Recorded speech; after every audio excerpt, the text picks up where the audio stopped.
आज हम करेंगे एक्सरसाइज सेट 8.2 का question number 6। Harish started work at annual salary of ₹5 lakh and received an increment ₹20,000 each year. After how many years, तो हमने years निकालने की जब तक जो उसकी सैलरी कहा था 7 लाख तक नहीं हो जाती, तो आप बताना कितने ईयर्स में उसकी जो सैलरी है वो 7 लाख हो जाएगी। हमने ये फाइंड आउट करा है, मीन्स हमने एन फाइंड आउट करना है। देखो वैसे तो इजी है, मतलब ये ए हो गया ये, पर लेकिन मैं आपको पर्टिकुलर करके दिखा देती हूँ एकदम कि आपके पास पहले उसको इतने पैसे मिलते थे। 20,000 क्या हुई, उसकी सैलरी में इंक्रीमेंट लगता है हर साल। अब कितनी हुई, ठीक है। उसके बाद ऐसे सोन, और लास्ट में उसके पास कब तक बोला उन्होंने, जब तक इनकम कितनी नहीं पहुंच जाती उसकी, इतनी नहीं पहुंच जाती तब तक निकालना है। तो ए कितना है आपके पास, 5 लाख। डी क्या होता है, कॉमन डिफरेंस। कॉमन डिफरेंस मतलब सेकंड माइनस फर्स्ट।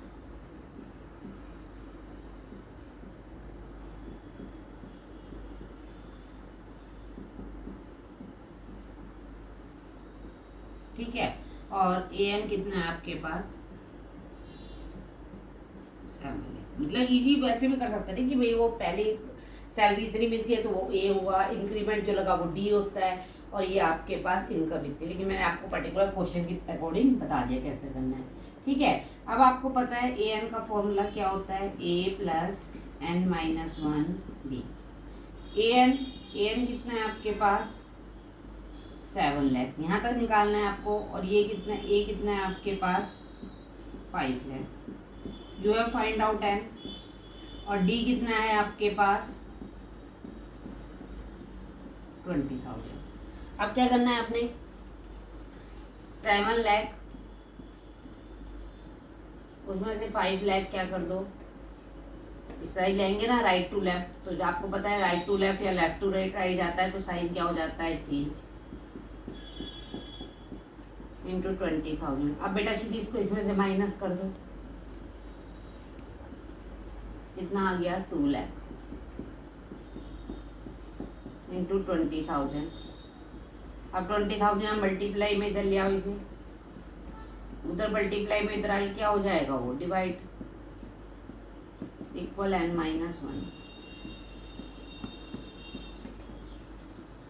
तो ये क्या आ गया, एन माइनस 1 इक्वल 10, और एन क्या आ गया आपके पास, 10 प्लस 1। एन कितना आ गया आपके पास, 11।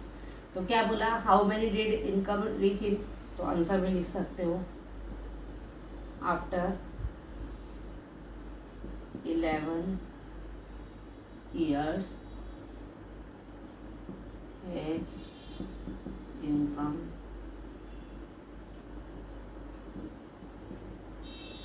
रीच कितनी, 7। Okay, that is your answer. Now question number 7. A child arranges marble in rows so that the first row has 1 marble, second row has 2 marble, third row has 3 marble, and so on up to 25 rows.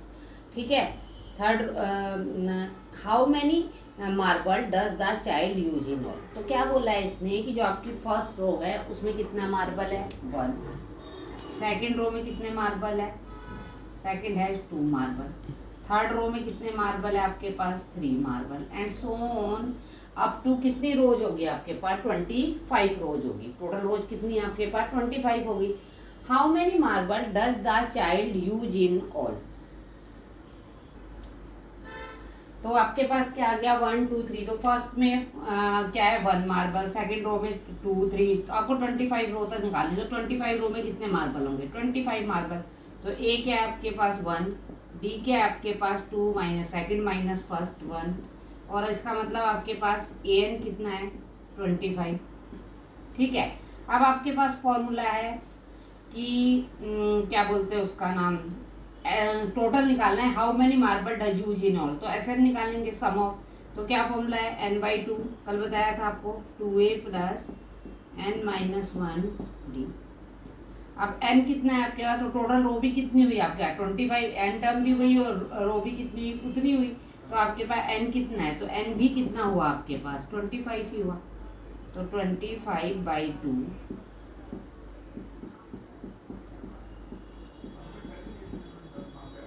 और d कितना आया 1 आया। 25/2 2 + 24 25/2 × 26। अब 25 को आप 13 से multiply कर दो, कितना आ गया 325। इसको आप दूसरे मेथड से भी कर सकते हैं, डायरेक्ट SN n/2, और आप क्या कर सकते थे a प्लस, देखो आपके पास a + n-2, मतलब लास्ट टर्म को क्या बोलते हैं l, तो आप डायरेक्ट भी कर सकते हैं। n आ गया 25/2, a कितना है आपके पास 1 और l कितना आ गया आपके पास 25, तो 25/2 × 26 तो 320। ठीक है, एक मिनट रुको। तो आप दोनों मेथड से इसको फाइंड आउट कर सकते हैं, जो भी आपको मेथड ठीक लगे वो आप उससे आप कर सकते हैं। ओके।